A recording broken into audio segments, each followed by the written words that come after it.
Hey folks, this is Rhykker with a gaming news wrap-up video where we discuss the happenings of the week. This week's topics include a follow-up on Microsoft buying Activision Blizzard, an Overwatch 2 producer taking huge public shots against Activision Blizzard CEO Byeee Kotick, new runewords coming to Diablo 2 Resurrected, and more. As always, discussion timestamps can be found in the description below, but right before you skip ahead, just a quick reminder to ring that sub notification bell to be alerted to new Saturday episodes and stay up to date with gaming news highlights. Now, before we move on, just a quick word from this video's sponsor, Squarespace. I built my website, Rhykker.com, using Squarespace, and I was able to do everything myself, quickly and easily, and with zero education in the field, all thanks to how easy Squarespace is to work with. Watch how easily I update my Diablo 3 page to embed my latest Season 25 YouTube videos. Everything was set up with some templates that I was able to easily customize to my needs.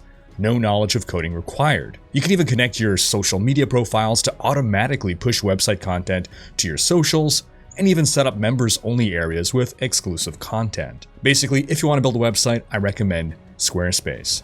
And Squarespace is currently offering my viewers 10% off your first purchase with them. Just go to squarespace.com/Rhykker or click the link in the description to sign up and start building your online presence. That's squarespace.com/RHYKKER and use code Rhykker to get started today. In a new segment we'll try out this week, I'll pick a user comment from last video to highlight. This week's comment comes from Mitch on the topic of Microsoft buying Activision Blizzard.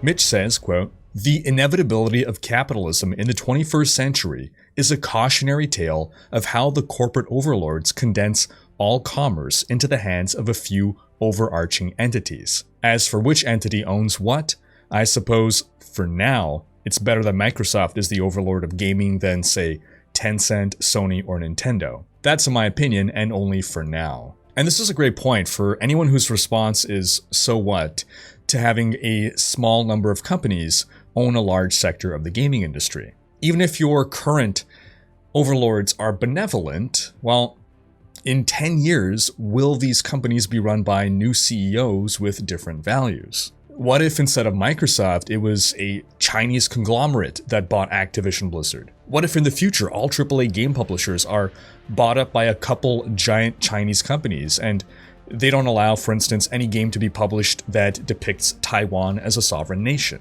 In my previous video, I gave pricing as a simple example of something that monopolies can control, but it's so much more than that. And no, we don't have a monopoly now, and it's unlikely that we ever will have a true monopoly in gaming. That is just one single company that owns all the major game studios. But it doesn't require a true monopoly to start seeing the negative effects of having a small number of corporations control the majority of an industry. It's not about where we are now, but where things might be headed, and the inability to put the genie back in the bottle. But now let's dive into the news, continuing with the story of the week, and the decade, frankly.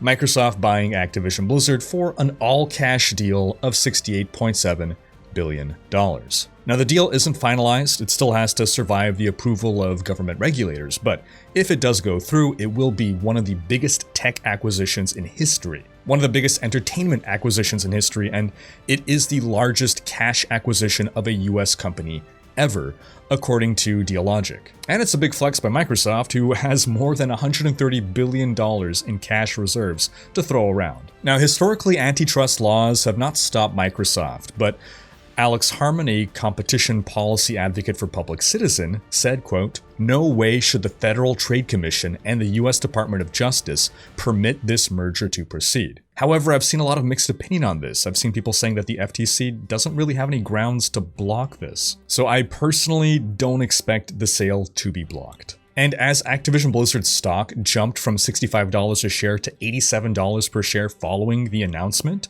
Sony's stock dropped 13%, as a lot of speculation started to favor Microsoft's odds in the console wars. Throughout 2021, Sony bought half a dozen game studios, but nothing that comes close to the scope of Activision Blizzard. Now, according to data provider Refinitiv, this was the worst plunge in Sony's stock price since 2008. Now, as per Bloomberg, Kotick alleged that Microsoft gaming CEO Phil Spencer reached out to him last year and that the deal that was made has nothing to do with the months of ongoing controversy surrounding Activision Blizzard, or the calls for Kotick to step down as CEO. But according to one of Bloomberg's sources, Microsoft apparently did reach out because they thought Kotick would be open to a deal due to all the negative attention on his company and on himself. Also, Spencer's original plans revolved around the idea of a merger rather than an acquisition. According to the Wall Street Journal, Phil Spencer reached out to Kotick personally. Microsoft had allegedly been interested in striking a deal for some time, but Kotick wasn't too interested until recent events, when he himself pushed to make the deal happen. You see, apparently Kotick and the board of directors didn't want to sell to Microsoft at first, and they made calls to companies like Meta, the owner of Facebook, and at least one other big company that wasn't named, but they didn't get any serious interest, so they settled for Microsoft. Imagine that though, imagine if Facebook had bought Activision Blizzard? Yeah. Then negotiations had been ongoing for the past 2 months, and even included Microsoft CEO Satya Nadella, and they really crunched over the Christmas holidays to get the deal finalized. Now, until the sale is finalized, Activision Blizzard will continue to run autonomously, as usual, under CEO Bobby Kotick, and it's only once the sale is final, which is expected to be in summer 2023, that Activision Blizzard will then report to Microsoft Gaming CEO Phil Spencer. Now, we speculated in our previous video that Kotick would step down at that point, and according to the Wall Street Journal sources, that is what is expected to happen, although he may stick around in an advisory capacity for some time. However, Activision's board of directors disputes this timeline of events, and disputes that Kotick's post-deal status has been already decided. They also claim that the heat Kotick has been getting did not factor into their decision to unanimously agree to the Microsoft acquisition, contradicting the Wall Street Journal sources that claimed that some members of the board who had stood by Kotick were starting to get anxious, believing that shareholders and employees would accept nothing less than Kotick's departure. The last bombshell that the Wall Street Journal alleges is that Kotick was, in recent weeks, looking to have Activision Blizzard buy some game trade publications like Kotaku and PC Gamer in order to change the narrative. An Activision Blizzard spokesperson disputed this claim. Then, in an interview with GamesBeat about the sale of Activision Blizzard, Bobby Kotick suggested that the company's plummeting stock price had more to do with Diablo 4 and Overwatch 2 being delayed more than the ongoing scandal. The delay announcement happened in early November, and that announcement was followed by the sharpest drop in share price for the company in 2021, dropping almost instantly from $77 per share down to $66 per share. However, it should be noted that before the scandal began, the stock price was at around $90 per share, so it had already dropped from $90 to $77 before the delay was announced. Kotick also claimed that Activision Blizzard was motivated to sell to Microsoft in part due to a need to grow and invest in more areas like AI and machine learning, which the company didn't currently have the talent or resources for, whereas Microsoft does. Then in response to this interview, Overwatch producer Tracy Kennedy fired some shots at Kotick on Twitter, claiming that Kotick would shove random projects onto the Overwatch team, forcing the team to do overtime, only to have those projects cancelled, losing months of Overwatch 2 development time. In a bold statement, she adds, quote, "Oh wait, that's right, you hide behind scapegoats because you're a coward. My mistake. The entire world will remember you to be a greedy joke, and there's nothing you can do to change that. We outlasted you, and we won. Bye." Then there was other Activision Blizzard news this week that got swept under the Microsoft acquisition, and that was that, according to the Wall Street Journal, around 37 more employees have exited Activision Blizzard, been exited, probably what we mean to say, with 44 others being disciplined, and this is all in response to allegations of harassment and misconduct. The journal also alleges that Kotick held back a public report about this that was due before the Christmas holidays because it would have made the company look even worse. However, an Activision Blizzard spokesperson alleges that it is not true that Kotick held back the report. They did confirm the number of employees that were exited and disciplined. Then beyond that, the Raven software strike continues, and Activision Blizzard leadership allegedly has not communicated with the striking workers, contradicting Activision Blizzard's recent public statement on the matter. The employees of the Activision subsidiary have been on strike for well over a month now, over the unexpected release of 12 contract workers on the Raven software QA team.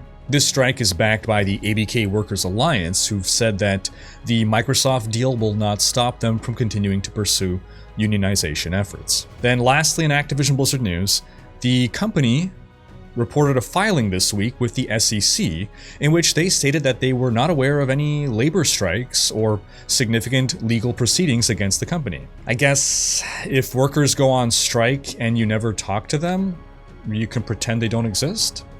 And I guess the couple different lawsuits against the company are no big deal either. I mean, they're just issued from US government departments. That's nothing. It's not a big deal when you're being sued by the US government. Then on Friday, over 30 QA testers at Raven have formally asked management to recognize their union. They received a majority of signatures within their department to form a union, and if Activision Blizzard does not respond within 5 days, the employees plan to file for a union election through the National Labor Relations Board. This would allow them to bypass management to have their union recognized. Also, in a blog post following the Microsoft announcement, Blizzard boss Mike Ibarra stated, among many other things, quote, "We also know we need to deliver content to our players on a more regular basis and innovate both in and beyond our existing games. We have some exciting things to announce, and I'll be sharing more next week." On to completely separate news, former Firaxis art director Greg Forst has unveiled a new studio called Bit Reactor.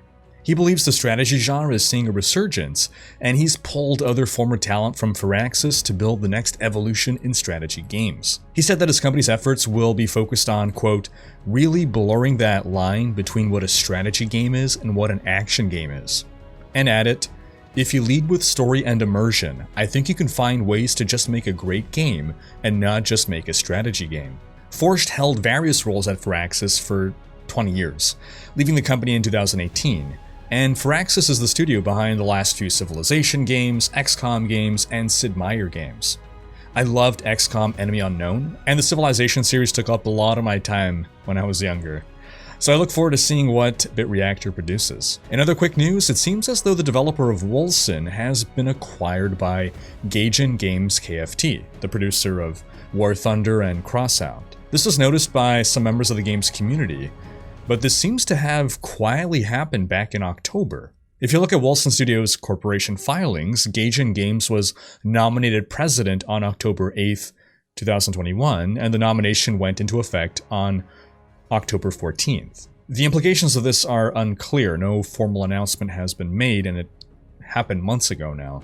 This week also saw the release of Aegis of Stormfall, patch 115. This patch brings a new endgame system, new monsters, new environments, new armor, and more. The War Table adds 4 new endgame activities. Cursebreaker, in which you escort an NPC to key areas and then defend them while waves of enemies attack. Then there's Onslaught, where you fight increasingly large waves of enemies. There's Headhunt, where you fight a boss. And then there's Sabotage, in which you must deprive the enemy of a powerful ward stone that both defends itself and summons champions to fight you.